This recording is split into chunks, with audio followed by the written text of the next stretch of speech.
흐르던 강물이 은빛으로 정지하고 깊은 골짜기도 흰 눈에 덮여 그 빛을 빼앗길 때, 그때 깊은 겨울잠 속으로 빠져버린 애벌레처럼 우리는 누비불 속으로 끼어들며 시린 두 손을 깍지 쥐곤 했습니다. 찢어진 창호지 틈새를 비집고 들어온 달빛에 마찬가지 찢어지게 가난한 몰골이 드러날 때면은 마디마디 단절음으로 울었던 그 서러운 소리. 더듬더듬 겨울 밤길을 헤쳐나가며 칠흑 속에서 파랗게 일었던 맹인 안마사의 피리 소리는 냉기서린 운목이나마 그래도 누워있는 우리들을 안절부절하게 하곤 했습니다. 그리고 가까이듯 멀리듯 이어졌던 고학생들의 찹쌀떡 소리. 메밀묵 사려 찹쌀떡. 파는 이나 사는 이나 모두 가난했기 때문에 처량한 심사를 그렇게 애수어린 단조에 실을 수밖에 없었던 그 시절.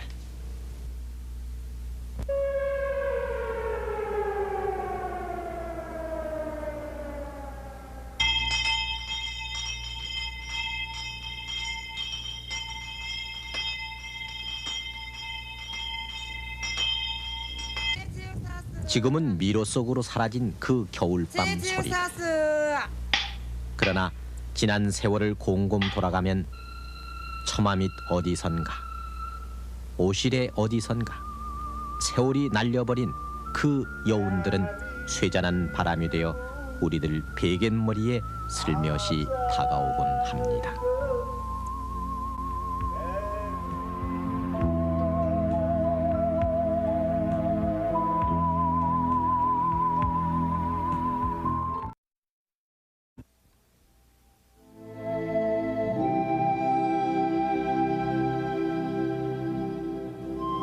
잘못 마마를 알아 우리 몸 어디엔가에 있는 마마 자욱처럼 우리의 언젠가의 모자원이라는 낱말이 있습니다. 어머니와 아이만이 산다는 모자원. 팔부능선 어느 기슭에서 포연에 가리운 채 묘비명 하나 없이 떠났던 남자. 망각의 바람결에 묻혀 악몽은 사라지는 듯 했으나 그러나 하루 또 하루의 생존을 위해 전쟁이 지나간 그 자리에서 또다시 처절한 포복을 해야만 했던 미망인과 유복자와 이산 가족의 몸부림이 그 시대에 있었습니다. 미아리 눈물고개, 이미 넘던 이별고개, 화양연기 앞을 가려 눈 못 뜨고 헤매일 때, 그 유행가의 가락은 이미 노래를 넘어 벌거숭이로 남은 전쟁 미망인에겐 절절한 통곡으로 울려왔습니다. 자식을 떠나보내고 여생을 헤아리는 노부모와 자신의 한 끼니 밥을 위해 그들은 거리에 나섰습니다. 그리고 유복자와 숱한 전쟁 고아들, 구두를 닦고 넝마를 줍다가 혹은 끔도 팔았고, 그리고 어리고 여린 목숨을 부지하기 위해 지나는 아저씨 아주머니의 오발을 붙들고 애걸을 해야만 했던 1950년 후반 우리의 모습이었습니다. 사지 멀쩡한 청년 장년이라고 도시 나을 게 없었습니다. 서울 청계천변 혹은 봉촌동 산기슭에다 얼기설기 만든 바람막이 판잣집이 가진 것 없는 무사람의 부러움을 받았을 때 그들은 빈 지게에 황량한 바람만 지고 퉁퉁 부른 국수가락으로 빈속을 채웠습니다. 그리고는 담벼락 밑을 찾아 온몸을 녹이다가 불현듯 짧은 이 세상에 인연을 다하고 차디찬 60만 가만히 몇 장 안에 남았던 사연이 거리마다 널리곤 했습니다.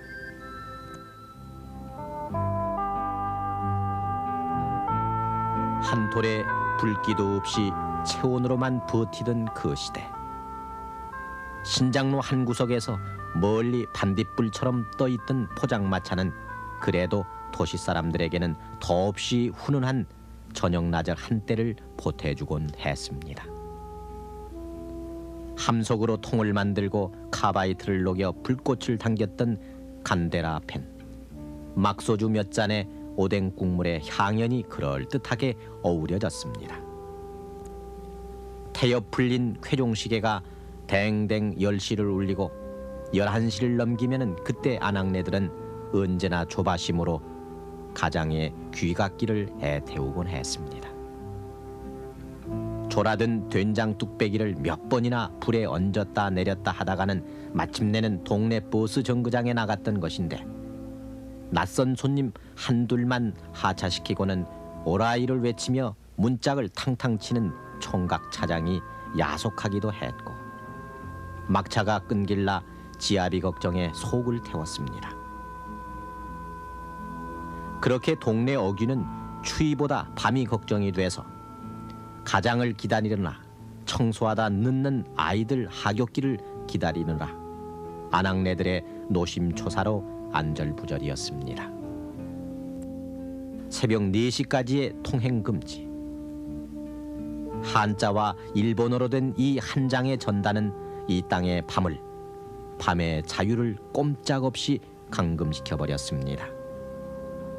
해방이 되고 14흘 만에 패전국 일본의 경기도지사의 이름으로 던져진 이 전단은 그 후 36년간 우리들을 야음 속에서의 고통을 강요해왔습니다. 통행하지 말라는 사이렌이 울렸어도, 그러나 우리 살림을 짤짤 훔쳐가는 좀도둑은 통금 사이렌에 아랑곳 않던 시절이었습니다. 고추장독을 퍼내가기도 하고, 빨아서 미처 마르지도 않은 헌옷가지를 걷어가기도 하고, 있는 집에 쌀독을 몇 되박 비워내는 것이 고작이었지만, 어쩌다가 보물처럼 귀하게 여기던 제니스 라디오라도 한 대 잃어버리는 날에는 그 소문은 며칠씩이나 온 동네에 파다했습니다.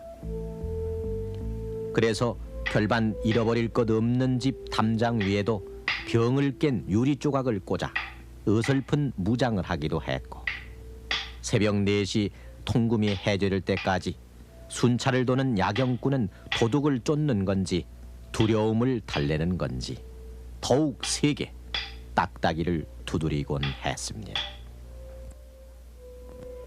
그 야경표를 가지고 딱딱딱 때리고 이게 동네마당 돌아다니는 게 뭐냐면은 도둑놈 조심하시오 하기 위해서 이제 그런 것인데, 이 도둑놈이라고 봐야 이제 잡게 된다면은 참 큰 사전 내고 이런 도둑놈은 그때 당시에는 별로 없었고, 우리가 아다시피는 그 좀도둑이라고 해가지고 집안에 나와가지고 그 간장 같은 거 퍼가고 고추장, 뭐 된장, 콩 같은 거 이제 그 뭐냐 화관에서 넣으면 이제 그것도 퍼간 도둑놈도 있었어요. 그 잡도둑이.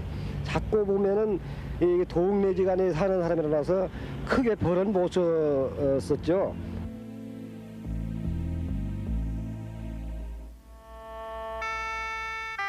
배급살에 일희일비 안색이 달라졌던 그해 겨울밤, 어둠보다 먼저 추위가 엄습해오면은 텅 빈 골목길을 겨울바람에 섞인 맹인 안마사의 피리 소리가 찬바람에 흔들려 울곤 했습니다.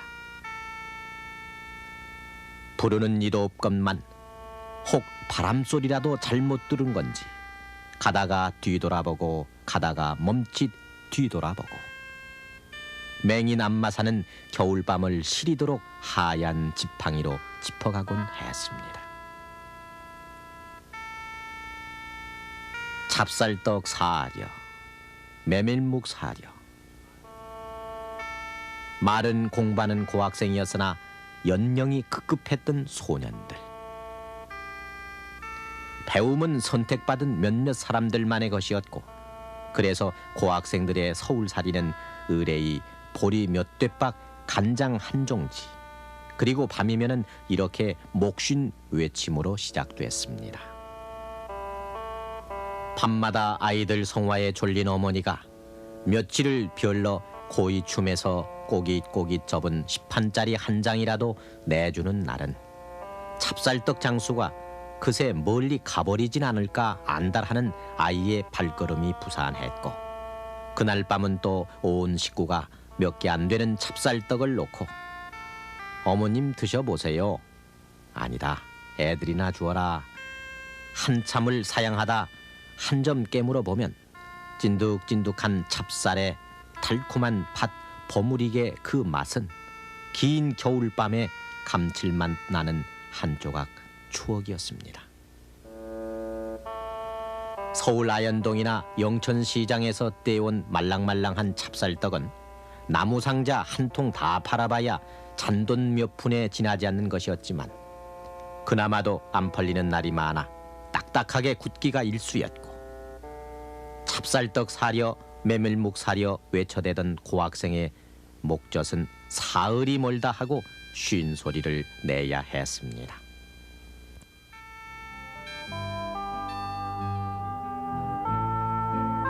새벽, 동이 들려면은 아직 이른 시간이었지만은 또다시 어떻게든 천근 같은 몸을 움직여야 했고, 그래서 새벽은 늘상 이들 가난해서 더욱 부지런한 사람들로 해서 깨지곤 했습니다.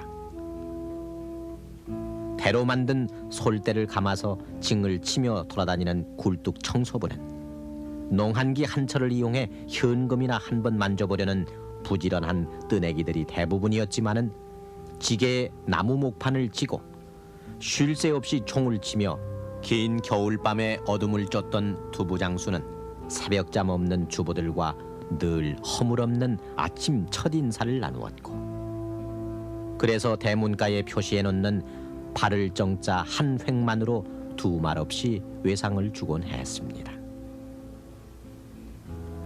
그리고 부산, 제첩국 장수의 바지런한 성화는 부산 피난민의 여수와 배아리를 함께 다독거렸었습니다. 제첩국 사이소, 누더기로 감싼 항아리를 또아리로 이고 이 골목 저 골목 기웃거리며 끝도 없이 외쳤던 아주머니와 뽀얗게 우러난 국한 사발로 숙취를 달랬던 그때 속없이 좋았던 주당들. 길고 적막했던 밤은 그렇게 풀렸습니다.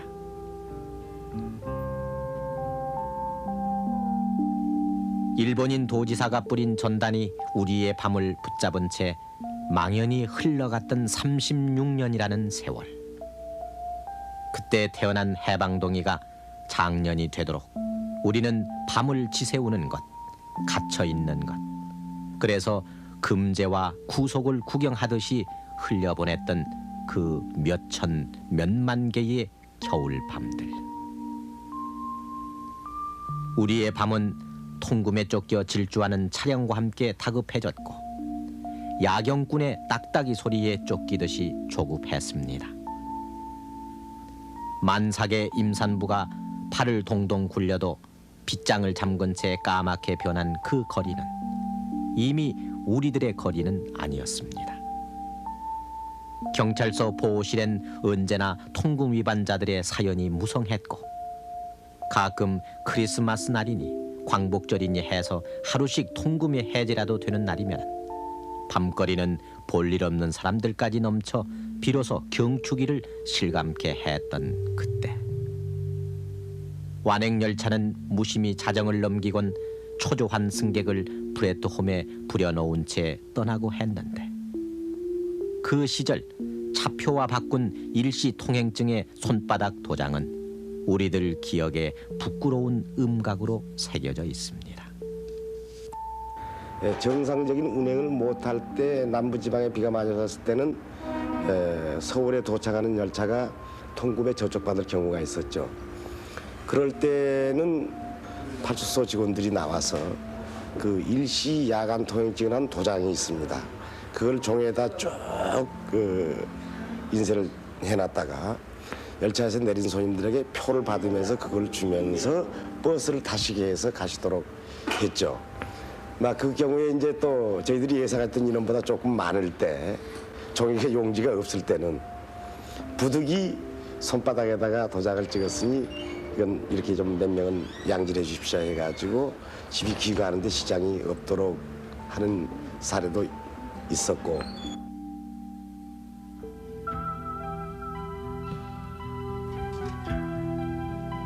다시 일상으로 돌아와 불야성의 이 거리에서 아무렇지도 않게 호흡해보는 겨울밤. 오히려 밤이면 일어서는 오늘 겨울밤의 생기.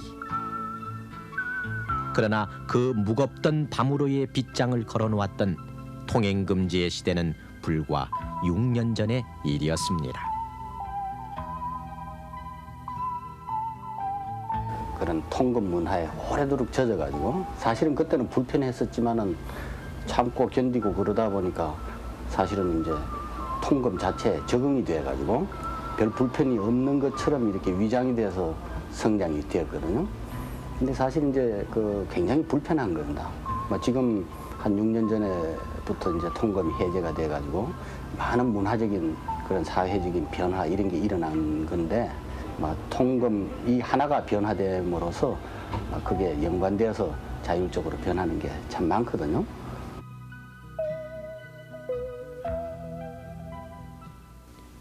뜨끈한 아랫목에서 혹은 아파트의 베란다에서 우리가 잃어버린 그 소리는 겨울밤 북풍을 맴돌다가 나지막하게 다시 들려오고 있습니다.